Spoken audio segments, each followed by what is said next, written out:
అత్యాధునిక labs, international collaborations, advanced placements. మీ dream career ని రీచ్ అవ్వడానికి మీ best choice Godavari global university.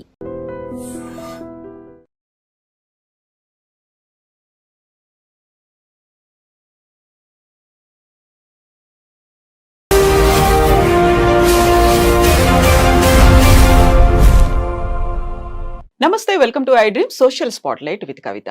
Make America great again అనే నినాదంతో అమెరికా అధ్యక్షుడిగా పగ్గాలు చేపట్టినటువంటి డొనాల్డ్ ట్రంప్ అక్కడున్నటువంటి టెక్ సంస్థలకు కూడా దేశభక్తి పెంచుకోవాలని చెప్పారు. అమెరికాలో సబ్సిడీలు తీసుకుంటూనే విదేశాల్లో కంపెనీలు పెడుతున్నారు, ఇండియన్స్ ని హైర్ చేసుకుంటున్నారు. అది కాదు కావాల్సింది, ఫస్ట్ అమెరికన్లకి ప్రాధాన్యత ఇవ్వాలి అని చెప్పారు. యాక్చువల్ గా మన భారతదేశానికి చెందినటువంటి ఉద్యోగుల మీద ఎఫెక్ట్ పడుతుందా, మన వాళ్ళు ఎలా ఆలోచించాలి, తిరిగి భారత్ కి రావాల్సినటువంటి పరిస్థితులు వచ్చాయా? మనతో పాటుగా ఉన్నారు centre for human security studies founder doctor Ramesh Kanneganti గారు. రమేష్ గారు నమస్తే కవిత మేడం గారు. సో అమెరికా ఫస్ట్, లాయల్ గా ఉండండి అనేటువంటి మాటల్ని నిన్న ఏఐ సమ్మిట్ లో డొనాల్డ్ ట్రంప్ అక్కడ ఉన్నటువంటి కంపెనీలకు చెప్పారు. సో దాని సారాంశం ఏంటి? భారతీయులకు ఉద్యోగాలు అస్సలే ఇవ్వద్దు అనా, లేకపోతే మన వాళ్ళకి ప్రయారిటీ ఎక్కువ ఇవ్వమనా? కవిత గారు, firstly I would like to thank you for bringing out a wonderful and very timely topic. చాలా కాంటెంపరీ, లేటెస్ట్. అంటే మీరు గత 12 గంటల్లో జరిగిన దాని గురించి మాట్లాడమని అడుగుతున్నారు. సో మన ఐ డ్రీమ్ ప్రేక్షకులకి it's definitely going to benefit. నేను డాక్టరేట్ ఇన్ అమెరికన్ స్టడీస్ చేశాను, పిహెచ్డి ఇన్ అమెరికన్ స్టడీస్.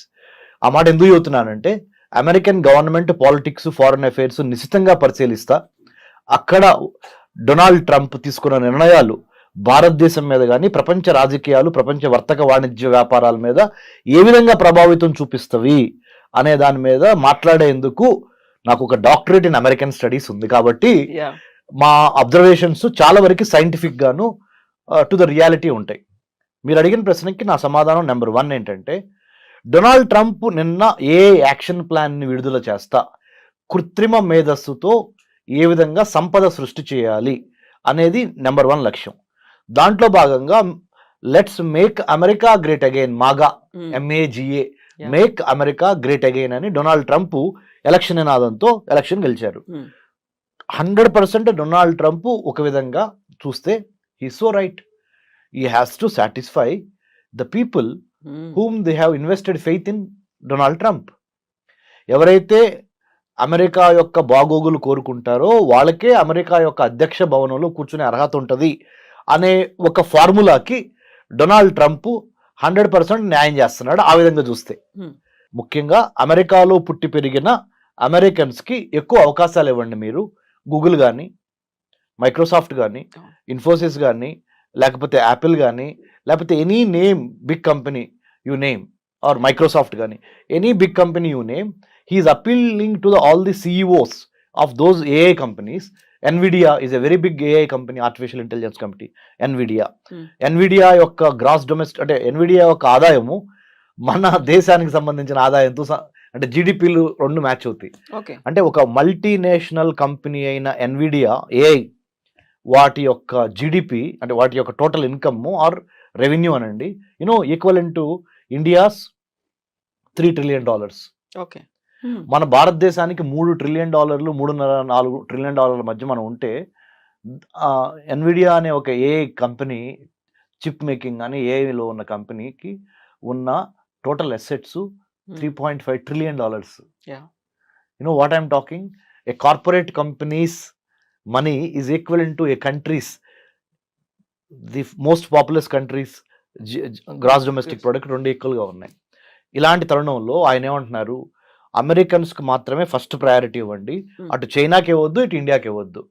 మన ఫ్యాక్టరీ, అమెరికా ఫ్యాక్టరీలు తీసుకెళ్లి చైనాలో పెట్టద్దు, చైనా వాళ్ళకి ఎక్కువ భాగస్వామ్యం ఇవ్వద్దు, ముందల మన అమెరికన్స్ని పట్టించుకోండి. అలానే సైన్స్, టెక్నాలజీ, ఇంజనీరింగ్, మ్యాథమెటిక్స్, మెడిసిన్లో నెంబర్ 1 అయిన ఇండియన్స్ని కూడా ఎక్కువ హైర్ చేసుకోవద్దు. ముఖ్యంగా అమెరికా వాళ్ళని ఫస్ట్ హైర్ చేసుకోండి. అమెరికా అంటే అక్కడ what does he mean? Anglo Saxon, America Born, యుఎస్లో పుట్టి పెరిగిన వాళ్ళకి మొదటి ప్రాధాన్యత ఇవ్వండి. ఇంతవరకు డొనాల్డ్ ట్రంప్ ఇది ఒక వాదన, ఇది correct. Yes, I also endorse what Donald Trump said. But at the same time Donald Trump చెప్పినంత మాత్రాన ఏ ఎన్విడియా కానీ, మైక్రోసాఫ్ట్ కానీ, ఇన్ఫోసిస్ కానీ, గూగుల్ కానీ, మెటా కానీ, ఈ కంపెనీలు ఏవి డొనాల్డ్ ట్రంప్ మాటినవు. ఎవరైతే వాళ్ళకి టాలెంట్ ఉందో, ఎవరికైతే వాళ్ళకి ఎటువంటి టాలెంట్ అవసరమో ఆ టాలెంట్నే తీసుకుంటారు. ఎటువంటి టాలెంట్ అవసరము అంటే ఇండియన్ టాలెంట్ అవసరము. ఎందుకంటే సైన్స్, టెక్నాలజీ, ఇంజనీరింగ్, మ్యాథమెటిక్, మెడిసిన్లో ఇండియాని మించిన తురుంకాను ఈ రోజున 2025 అంటే పరిస్థితులు మారచ్చు. వాళ్ళ బళ్ళు అవుతాయి, బళ్ళు వాళ్ళు అవుతాయి. That's a different thing. That's a different ball game altogether. But as of now, today, as I am talking to you in Hyderabad, iDream Studios, on 25th of July 2025, ఇండియాని మించిన science, technology, engineering, mathematics, medicine లాంటి brain power ఇప్పటికిప్పుడు over night ఎవరి దగ్గర లేదు. That's why Donald Trump చెప్పింది ఆయన రెటరిక్గా మాత్రమే మిగిలిపోద్ది, కానీ రియాలిటీలో పప్పులు ఉడకవు. ఆయన చెప్పింది ఎవరు పట్టించుకునే పరిస్థితి లేదు. ఈ విధంగా చూసినప్పుడు Donald Trump will not be taken seriously by all these multinational companies in the United states because they can't do away with talent over night. Talent is abundantly available from Indian brains. So we rule the roost. మనల్ని ఎవరు replace చేసేవాళ్ళు, ఎవడరా మనల్ని ఆపేది అనే యాటిట్యూడ్లో మనం ఉన్నాం.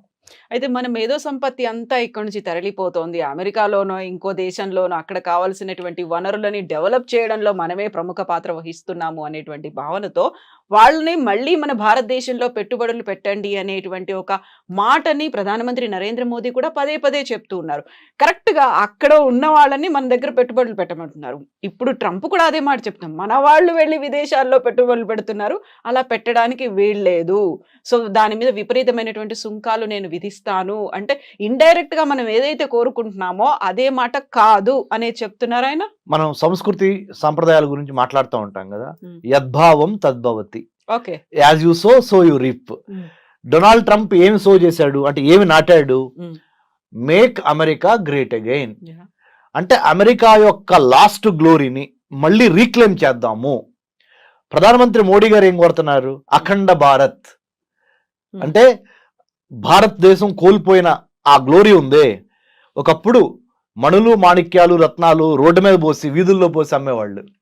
శ్రీకృష్ణదేవరాయల టైం కానీ, అక్బర్ టైం కానీ అంటాం కదా మనం. చాలా మన కథల్లో, మన చరిత్రలో, మన హిస్టరీలో చాలా రత్నాలసీమ, రాయలసీమ, రత్నాలసీమ ఇవన్నీ ఉండేవి కదా. మళ్ళీ ఆ గ్లోరీని గెయిన్ చేయమని ఎవరు అడుగుతున్నారు? ఆ గ్లోరీని మళ్ళీ రీక్లెయిమ్ చేయమని ప్రధానమంత్రి నరేంద్ర మోడీ గారు అడుగుతున్నారు. తప్పేమన్నా ఉందా? భారతదేశం నుంచి చూసినప్పుడు ప్రధానమంత్రి నరేంద్ర మోడీ గారు చెప్పిన మాట తప్పు లేదు. కానీ భారతీయులు కాకుండా బయట దేశస్తులు చూసినప్పుడు మోడీ గారి మీద అప్పుడు వాళ్ళు ఏమనుకుంటారు? ఓ, ఈయన మొత్తం అవకాశాలు ఓన్లీ భారతీయులకే ఇవ్వమంటున్నాడు, మేక్ ఇన్ ఇండియా అంటున్నాడు. Make in India, made for India, digital India, stand up India, ఈ మోడీ గారు చేసే పథకాలన్నీ ఇండియన్స్ కోసమేనంట. మనం వెల్కమ్ కాదు, ఇది ఫారెన్ టాలెంట్, మనం ఎందుకులో వెళ్తాము, ఆయన మనకి మ్యాచ్ అవ్వదు అని భావన వస్తుంది. అట్లానే డొనాల్డ్ ట్రంప్ కూడా when he speaks for the country, because he one the election by American voters. America యొక్క ఓటు హక్కును ఉపయోగించుకొని, అమెరికాలో పుట్టి అమెరికాలో పెరిగి ఓటు హక్కు ఉపయోగించుకొని అమెరికా అధ్యక్షుడైన ఆయన ఆబ్వియస్లీ ఫస్ట్ ప్రిఫరెన్స్ అమెరికాకే ఇస్తాడు. సో దాంట్లో మనం ఆశ్చర్యపోవాల్సిన అవసరం కానీ, దాన్ని ఒక వివాదాస్పదంగా చూడాల్సిన అవసరం కానీ లేదు. రియాలిటీని రియాలిటీ లాగా యాక్సెప్ట్ చేసి ఎక్కడ కలుస్తాము, ఎక్కడ విడిపోతాము, మళ్ళీ ఎక్కడ కలుస్తాము అని. There are no permanent friends, there are no permanent enemies in international relations. Only interest of that particular nation at that particular moment is permanent. అంతర్జాతీయ సంబంధాల్లో శాశ్వత శత్రువులు, శాశ్వత మిత్రులు లేరు. ఆ దేశ ప్రయోజనాలే శాశ్వతంగా ఆ దేశాధ్యక్షుడు పనిచేస్తాడు దానికోసం. ఇప్పుడు దేశభక్తి పెంచుకోవాలి, లాయల్ గా ఉండాలి, జాతీయవాదాన్ని పెంచుకోండి అనేది వాళ్ళ స్వార్థంగా చూడాలా, లేకుంటే నిజంగానే అమెరికా ఏదైతే ఆ గ్లోరీని పోగొట్టుకుందో దానికోసం మళ్ళీ మనం చేయాలి? ఇప్పుడు నా టెన్యూర్ లో ఇలా జరగనివ్వను అనే ఒక మాట చాలా గట్టిగా చెప్తున్నారు ఆయన. నేను ఒప్పుకోను అనేది అన్నారు కదా ఆయన. అవును, ఆయన చెప్పిన దాంట్లో ఒక అమెరికా పౌరుడిగా ఆయన్ని బాగా అప్రిషియేట్ చేస్తారు. మరి మనం భారతదేశంలో కూర్చొని ఆయన నిర్ణయాలను విశ్లేషిస్తున్నాం. అవును. మనకు తప్పుగా అనిపిస్తాయి కొన్ని, ఉమ్, కొన్ని రైట్ అనిపిస్తాయి. ఉమ్, రైట్. సో సేమ్ లాజిక్ ప్రధానమంత్రి మోడీ గారికి కూడా. కాబట్టి మనం అసలు దీని గురించి చాలా సీరియస్గా ఆయన చెప్పాడు. నిన్న ఏ యాక్షన్ ప్లాన్ రిలీజ్ చేస్తా, ఏ కంపెనీ ఓనర్లకి అమెరికాలో ఉన్న వాళ్ళకి ఆయన ఒక పిలిపిచ్చాడు. ఏమని, బాబు ఫస్ట్ ప్రిఫరెన్స్ అమెరికాలో పుట్టి పెరిగిన మన వైట్ అమెరికన్స్కి ఇవ్వండి. వైట్ అనే మాట కూడా వాడలేదులే, అవును. అమెరికన్స్కి ఇవ్వండి అని అన్నాడు. అవును. తర్వాతే ఈ చైనా కానీ ఈ అమెరికా ఈ ఇండియా కానీ. ఉమ్, ఎందుకంటే ఇండియా వాళ్ళ దగ్గర బాగా బ్రెయిన్ పవర్ ఉంది, చైనా వాళ్ళ దగ్గర బాగా మ్యానుఫ్యాక్చరింగ్ పవర్ ఉంది. ఉమ్, అక్కడ ఉత్పత్తులు చేస్తున్నారు. వీళ్ళేమో వీళ్ళ తెలివితేటలతో సైన్స్లో number 1 Indians, technology, trade, talent, engineering, mathematics, medicine ఏదైనా ఇండియా నెంబర్ 1. ఉమ్, వాళ్ళకి కొద్దిగా తగ్గించండి, మన వాళ్ళకి ఎక్కువ ఇవ్వండి ఉద్యోగాల్లో అవకాశాలు, ఏ ఉద్యోగాల్లో ముఖ్యంగా అని అన్నాడు ఆయన. సో నేను దాన్ని తప్పట్లా ఒక విశ్లేషకుడిగా. చాలా రియలిస్టిక్గానే మాట్లాడాడు ఆయన.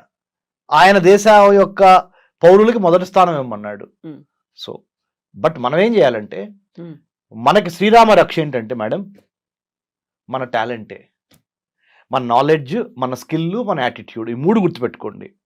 Knowledge, skill, attitude. If you have all 3 in alignment, మన జ్ఞానము, మన నైపుణ్యత, మన దృక్పథము, ఈ 3 కరెక్ట్గా మనము మ్యాచ్ చేయగలిగితే, మూడింటిని ఒక కోణంలోకి తీసుకురాగలిగితే ఎవడరా మనల్ని ఆపేది? అయితే యాక్చువల్గా దేశభక్తి మితిమీరినటువంటి జాతీయవాదంతో అక్కడ అమెరికా ఒక టాలెంట్ ను కోల్పోతోంది అనే ఒక భావన, విశ్లేషణలు కూడా మొదలైపోయాయి కదా, ఏమంటారు దాని మీద? కరెక్టే, టాలెంట్ ని అమెరికా కోల్పోతుంది. మీకు ఇంకో మాట చెప్తాను కవిత మేడం, మీరు కూడా చాలా your most educated and well qualified you know Kavitha garu. మీరు బరాక్ ఒబామా ప్రెసిడెంట్గా ఉన్నప్పుడు, I'm just taking back you to Barack Obama. You know what did he say? ఏం చెప్పారు తెలుసా? ఒక యూనివర్సిటీ గ్రాడ్యుయేషన్ సెరమనీలో ఆయన చీఫ్ గెస్ట్గా వెళ్ళి ప్రెసిడెంట్గా, ఇండియన్ స్టూడెంట్స్ని చూసి నేర్చుకోండి, వాళ్ళ మ్యాథమెటిక్స్, వాళ్ళ సైన్స్, వాళ్ళ మీద ఉన్న గ్రిప్పు, వాళ్ళ డిసిప్లిన్, వాళ్ళ dedication, they are becoming number 1 in the whole world. American students are lagging behind in science and technology, mathematics.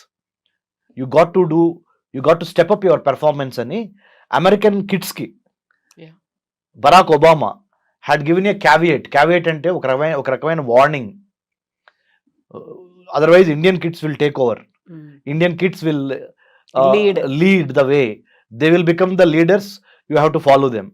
So better you catch up అని Barack Obama, the then president of the United States of America, అప్పుడు ఆ American స్టూడెంట్స్కి ఒక graduation సెరమనీలో యూనివర్సిటీలో చెప్పాడు.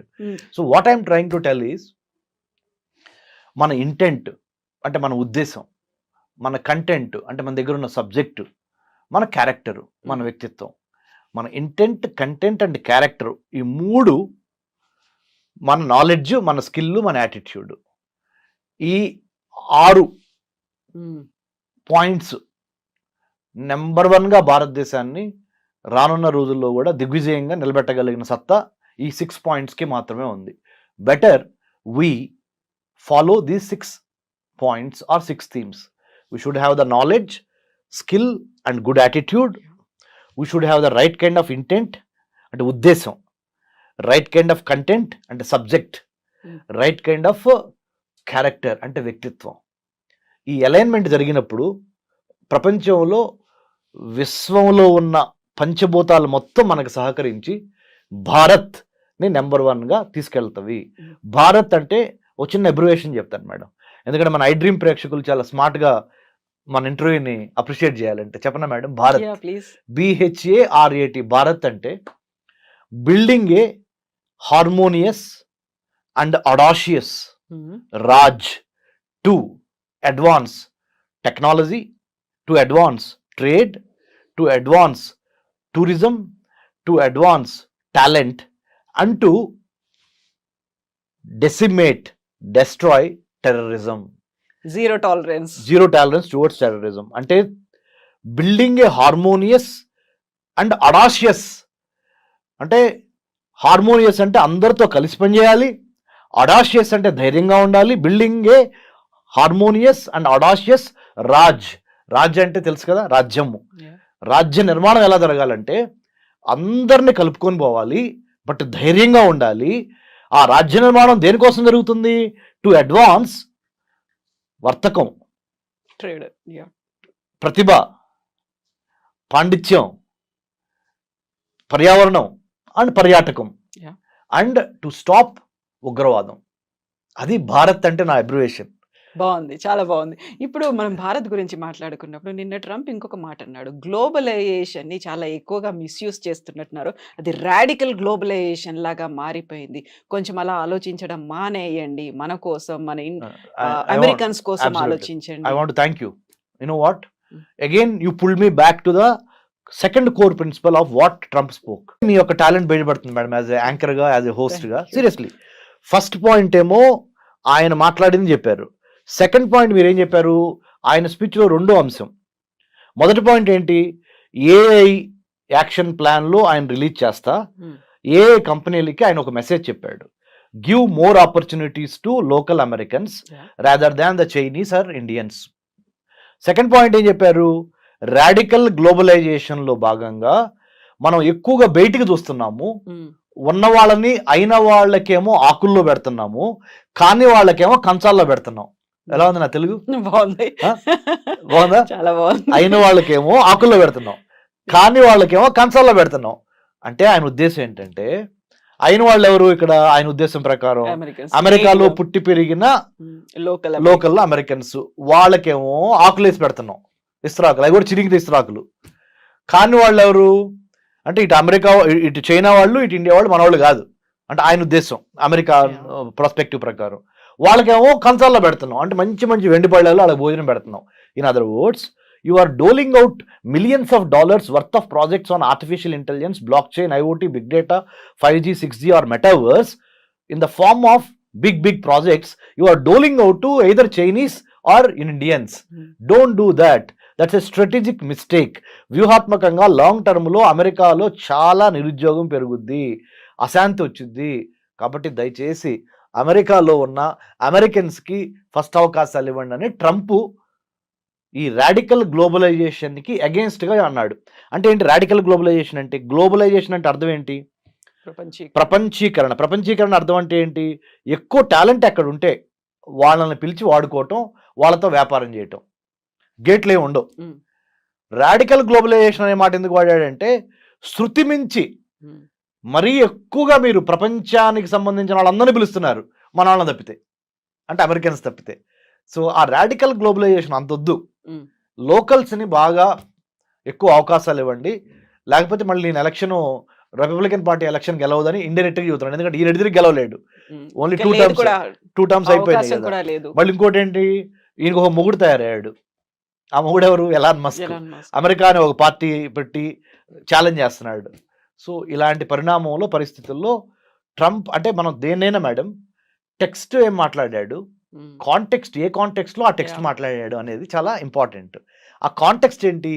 ఏఐలో number 1 ఉన్న కంపెనీలు అందరూ ఓ చోట కూర్చున్నారు, ప్రపంచంలో కుబేర్లు అందరూ ఓ చోట కూర్చున్నారు. ఆ కాంటెక్స్ట్ లో అమెరికాకు సంబంధించిన కుబేర్లు, అమెరికాకు సంబంధించిన ఏఐ కంపెనీలు, అమెరికా ఏఐ యాక్షన్ ప్లాన్ విడుదల చేసే సందర్భం, ఆ కాంటెక్స్ట్ లో ఈ టెక్స్ట్ కరెక్ట్ గా మాట్లాడాడు. సో మనం వాళ్ళ గురించి వాళ్ళు ఆలోచించుకుంటున్నారు అని మనం అనుకుంటే సరిపోతుంది అంతే, నథింగ్ టు వర్రీ. మన ఏ జాబులు ఎక్కడికి పోవు. ఎందుకంటే చెప్పనా, ప్రైవేట్ కంపెనీలు ఎప్పుడు ప్రాఫిట్ మోటివ్తోనే ఉంటాయి, కానీ ప్రెసిడెంట్ ట్రంప్ చెప్పాడు కదా అని ఇండియన్స్ తీసుకోవటం మానివేయవు. అంటే అక్కడ లాబింగ్ కావచ్చు, ప్రెషర్ అనేది అప్లై చేస్తాయంటారా? అంటే మేడం, మార్కెట్లో రెండు అంశాలు madam, demand, supply.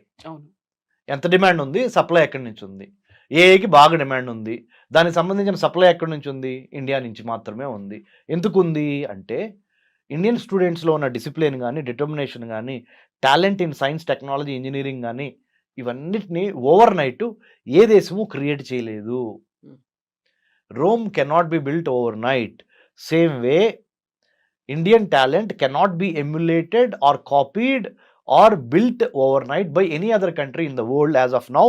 But as having said that, I would also like to say, change is the only permanent thing. So rep marchadi, I am not saying Indians will always be top, no. As of now today, if we have the complacency factor, మనలో కనుక బద్ధకం పెరిగింది అనుకో, వేరే వాడు వచ్చి occupy చేస్తాడు ఆ స్పేస్ని. So we should never be lethargic or complacent. We should always be on our toes, ready to take the fight, and then take over the science, technology, engineering, మ్యాథమెటిక్స్లో నెంబర్ 1గా ఉంటే చచ్చినట్టు ఏ కంపెనీ అయినా మనల్ని hire చేయాల్సిన పరిస్థితులు create చేయండి, అనివార్య పరిస్థితులు క్రియేట్ చేయండి. If you can never catch or chase butterflies, better you build a beautiful garden so that butterflies will come and take rest or play in your garden. So true. Thank you so much Ramesh గారు. Thank you, usual గా చాలా clear గా చెప్పారు with simple words. Thank you so much. Jai Hind madam. నిజంగా ప్రస్తుతం ఉన్నటువంటి సమాజం దేనికి ప్రయారిటీ ఇస్తుంది? ఆర్థిక సంబంధాల చుట్టూ మాత్రమే తిరుగుతోంది. మళ్ళీ ఎన్నికలంగానే చాలా విరక్తి కలుగుతున్నాం. మంచి అనిపిస్తుంది కదా, లేడీస్ కూడా ఛాలెంజింగ్ జాబ్స్ చేసినప్పుడు చాలా బాగుంటది. ఫుడ్ డెలివరీ ఇవ్వటానికి వెళ్ళినటువంటి డెలివరీ బాయ్ అనిల్ పై కళ్ళ ముందు పెళ్ళండి